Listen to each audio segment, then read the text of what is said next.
day at med school, and here I am with euphoria lighting up my veins, and my future on its course ablaze.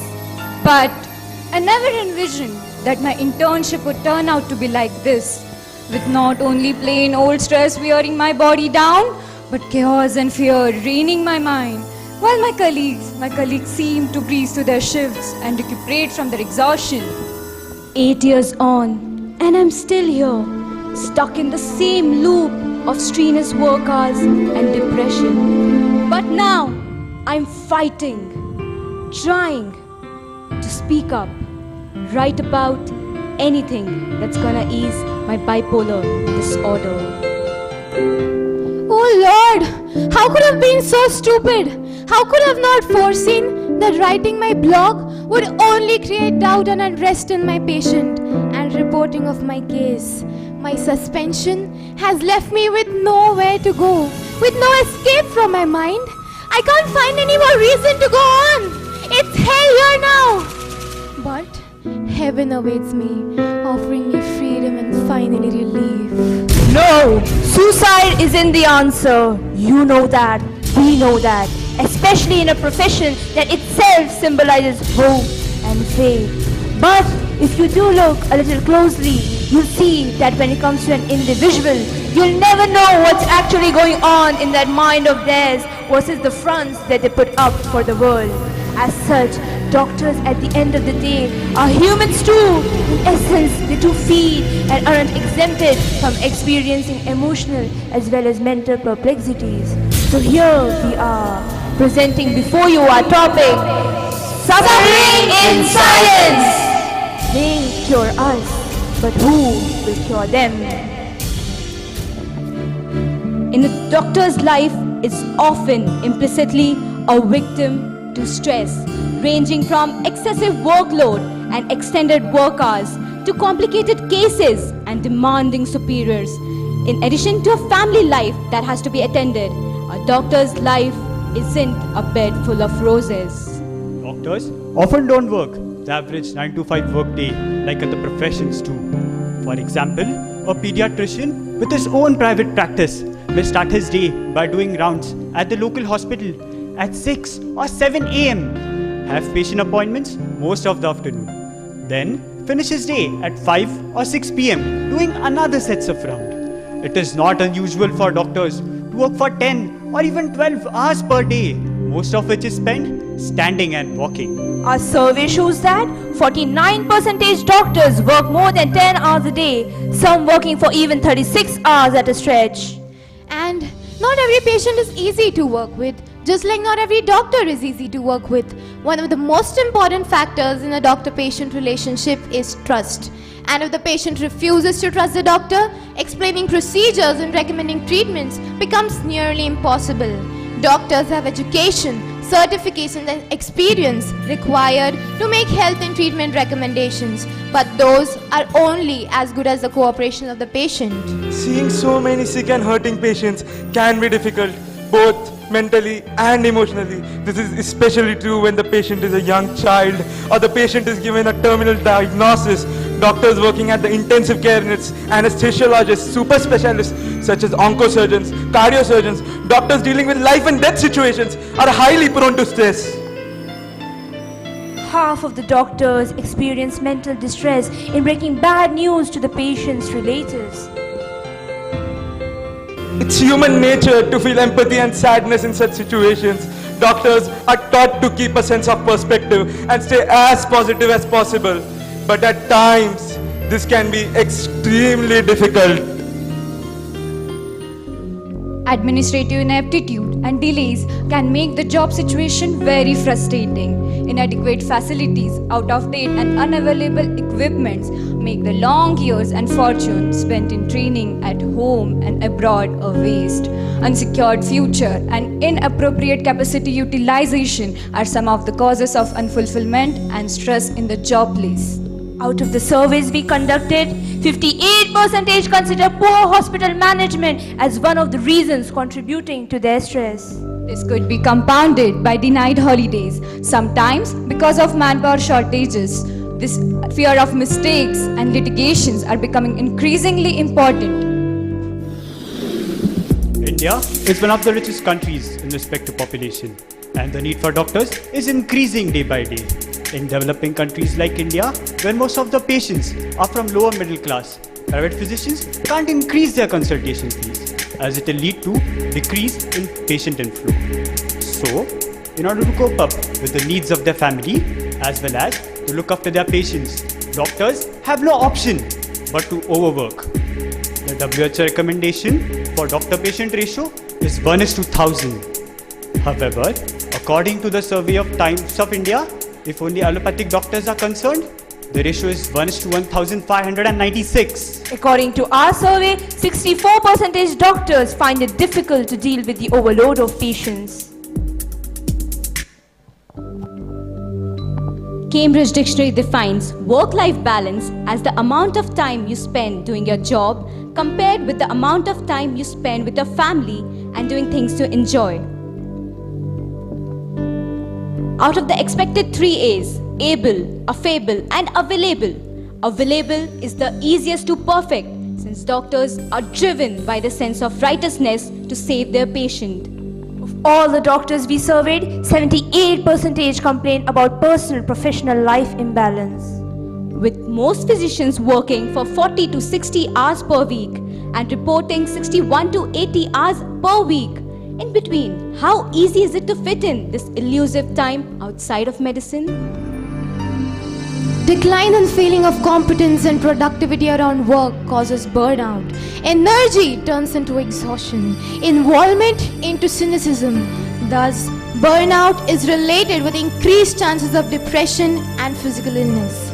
Burnout is alarmingly high in doctors as compared to the general population. About 47% doctors find it difficult to deal with the overload of patients. A growing sense of inadequacy about ability to help others results into self-imposed verdict failure. Of late, attack on doctors by the relatives of the patients have contributed significantly to the increasing stress levels. Doctors with their lives at stake are a clear indication of an ailing healthcare system. Hospitals have been vandalized by antisocial elements, and such acts of violence have degraded the nobility of the profession. Don't you think this will add up to the mental torture of the doctor?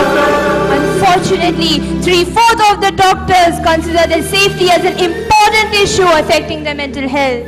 Imagine a doctor afraid of who his next patient will be when he is absolutely defenseless. I can't do this anymore. I can't work with all my thoughts haywire and my life completely spiraling out of control. I need to go talk to someone, perhaps a psychiatrist. What? Have you completely lost it? How do you think that's going to look? A doctor himself becoming a patient. You're not crazy. I'm not crazy yet, but soon I shall be if I keep everything bottled up. Wait, I know what I should do. I'll go talk to ma'am. She'll listen to me and help me out. No. Do you think that's going to be of any help? It will make matters worse for you. What if they deem you actually insane and suspend you? But that's extreme.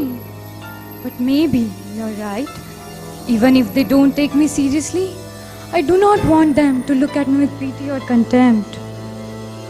I really don't see a way out of this. Maybe you should take this one day at a time. This is exactly what I can't do. I think talking to my colleagues, Archana, Pranay, would be the best idea. Of course not. That would be the worst idea.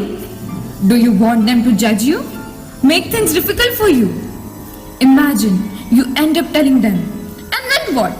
They either ignore you because it's just stress, or walk on eggshells around you, treat you like a freak. Is there no way? I can't speak at home. I can't burden them with my problems as well. Oh Lord, grant me strength and patience to endure this. Regrettably, this is the bitter truth of our medical field, that doctors themselves can't share their problems openly. We encountered that fear of being judged is the biggest reason that's restraining doctors from discussing their mental health. followed by fear of role reversal from being a doctor to a patient. Stress is like a domino effect. If a doctor is stressed out, his disturbed state of mind creates a disturbed environment around him, starting with profession. Continuous monotonous shifts and prolonged work hours adding to the developing stress, which leads to messed up judgment, usually adversely affects the diagnosis and treatment of the patient. Mood swings, which occurs due to low irritability quotient, finally leads to poor doctor-patient relationship. Soon, stress starts conquering in other aspects of a doctor's life, spreads to the family members and disturbs the family environment. This results in irritability and unnecessary arguments in the family. It becomes difficult for the doctors to manage their family duties along with their work. For instance, especially for female doctors to manage their household chores, look after their kids, their studies and other family duties can be very tiresome. Doctors, especially gynecologists, have to work late night and have important appointments next morning. Thus, it becomes difficult to manage everything. Getting together with friends and relatives becomes difficult due to their busy schedule. The only option that a doctor has is obsessing over his own work and creating disconnection from the family. But what about a doctor's inner struggles? With the last two factors ruling his life, his confidence and self-esteem plunge into the depths of despair. This is where anxiety and depression come in. Doctors show high grades of anxiety and depression. Our research reveals that 1 in every 5 doctors is a victim of depression. A psychologically unwell doctor cannot render his services compatible to his comrades who are mentally well, resulting in poor work efficacy. The prevalence of mental disorders like anxiety and depression, being self-critical and perfectionist, allow them to be high achievers in their earlier life, but may lead to anxiety during their career. According to our survey, poor hospital management, personal professional life imbalance, dissatisfaction in work and overload of patients are significant in case of depressed doctors. Doctors are not immune to anxiety and depression. They should be aptly screened for it at regular intervals of their life to avoid deterioration of their health and to attenuate chances of patient neglectance. It can ruin the relationships, cause problems at work and make it difficult to overcome serious illnesses. Practicing medicine has never been easy, and now doctors work faster and longer with less rewards. So, doctors are prone to drug and alcohol abuse. It is estimated that the rates of addiction among the general population are 8 to 10%, while among the physicians it starts at 10% and rises to 15%. Humans in distress have always looked for relief close at hand. In case of doctors, that's often prescription medicine. A 2013 study in the Journal of Addiction Medicine revealed that 69% of doctors abused prescription medicine to relieve stress and physical and emotional pain. Given how immediately, though superficially and transiently these pills work, the temptation to use them again and again may become overwhelming. And given how addictive they are, that's like trying to put out fire by dumping gasoline on it. Another aspect that stress governs is that doctors who help us to stay fit and live longer are themselves dying younger than the general public. This conclusion was made after the research cell of Indian Medical Association conducted a study in Kerala. The study noted that the life expectancy of an Indian is 67.9 years and that of a Malayali is 74.9 years. But the mean age of death for a Malayali doctor is 61.7 years. Now let's listen what Dr. Sarda has to say. My research shows that average life expectancy of a doctor in Indian scenario is around 60 years. For a female in India, WHO says it is 67 years. For a male, it is 65 years. So friends, unfortunately, it is lesser than an average Indian life expectancy. And that is related to a lot of things because of the emergency works, because of the stress, and because of the inadequate sleep. Being a doctor in India is injurious to one's health now. Due to stress, doctors are more prone to heart disease, diabetes and even paralysis, said former IMA National President Dr. K.K. Agarwal. From our surveys and after speaking with numerous doctors, it became clear that personal professional life imbalance is the single largest reason of mental deterioration in doctors. Hence, family support can be the strongest pillar for doctors to battle stress in their daily lives. Another point to be taken into consideration is that patients who do not trust their doctors are the most difficult to handle. Also, threatening the life of a doctor has clearly shown that patients no longer realize a doctor's worth. I ask them, do you consider doctors to be humans? Do you acknowledge the great responsibilities that rest on their shoulders? Would you like to try and save another person's life without taking any consideration of your own? Would you like to be treated as God at one time and molested and manhandled at some other time? According to Dr. Dilip Sarda, the IMA Pune chapter's president, in order to tackle stress, doctors must give some time for pranayam and exercise. He says that good diet is equally important. Further, he adds that faith in God helps significantly in maintaining stress levels. But a doctor complains about time. But if the stress is costing the doctor his own life, then isn't it better if the doctor gives half an hour daily for such activities to stay healthier and hence cure more patients in the latter life? After reviewing many doctors, most of them suggest that strong support groups can help them.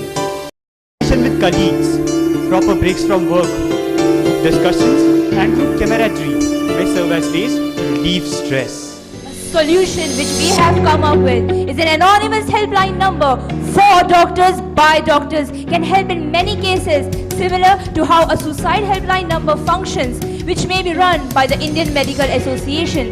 Such helpline numbers should be broadcast during yearly IMA conferences. Now let's see what Dr. Yusuf Machizwala has to say. Helplines today, if you see, helplines are there for almost every other things. 1800, those numbers are there. I mean today, like even if you go to buy some butter also, there will be a helpline number if you want to know anything. Mm-hmm. So why should there be no helpline? There should be helpline for, there are very few helplines for the overall public in relation to suicide, depressions and suicides, in relation to mental health care. Very few are functioning. Dr. Sudhir Gaikwad, President of Deccan Psychiatric Association, supported this and has assured us that our initiative will be put forth in the upcoming meeting. Regular counseling sessions should be arranged to manage stress levels throughout the course. And last but not the least, good doctor-patient relationship, Improved faith of patient and relatives in the doctor. good infrastructure from the in case of any medical legal issues, and Hospitals with good infrastructure and paramedical staff trained enough to understand even the smallest problems of the patient are the need of the hour. To our wounded healers, It's normal to be sad. It's okay to be depressed. So, let us all pledge. We will not suffer in silence.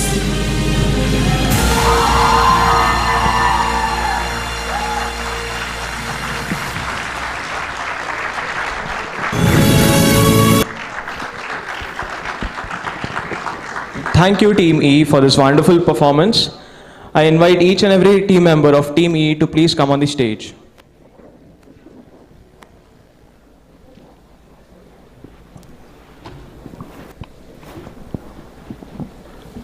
Requesting you all to introduce yourself in the order of the speaker code. I am Asma Mohammed from 2nd semester.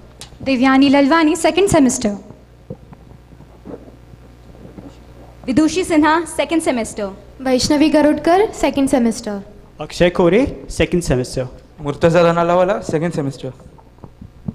Rucha Shah, 2nd semester.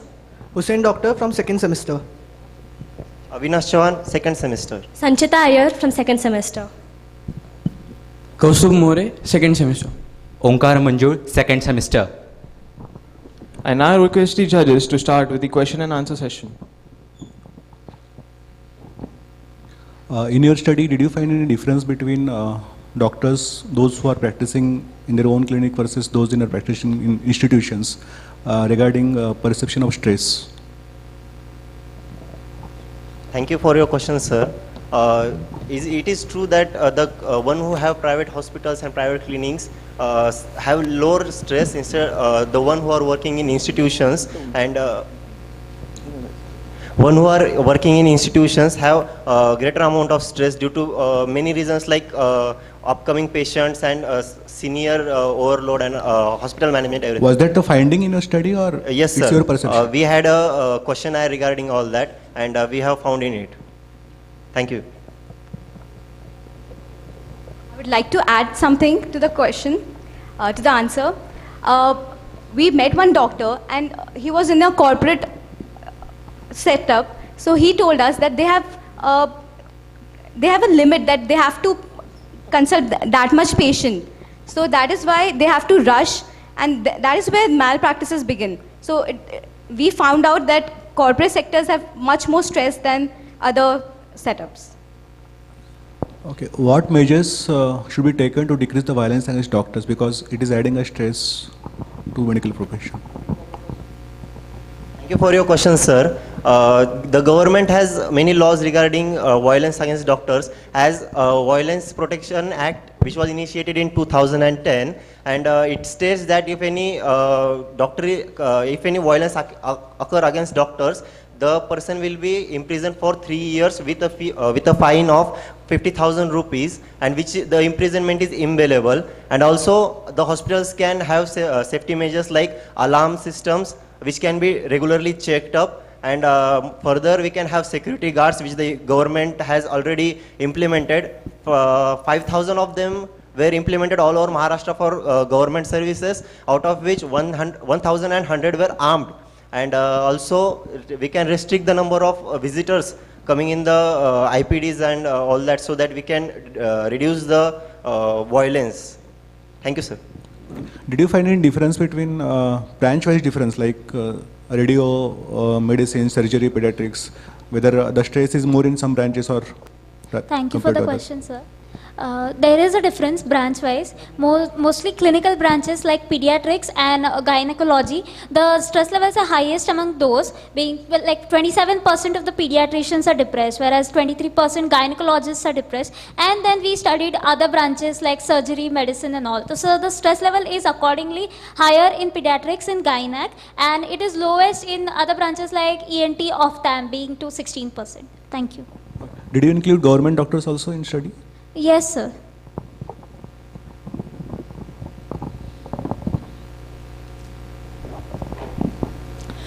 I would like to know, for your questionnaire, you said that you have assessed the stress level.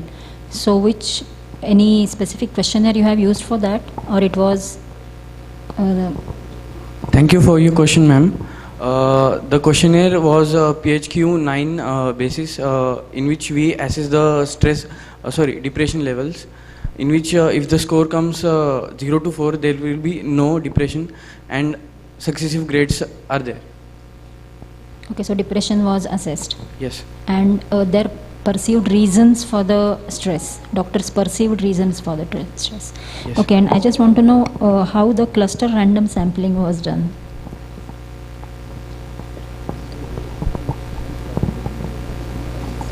The sampling was random. The survey was a cross-sectional survey, in which we divide the area and study the effects of stress. Okay.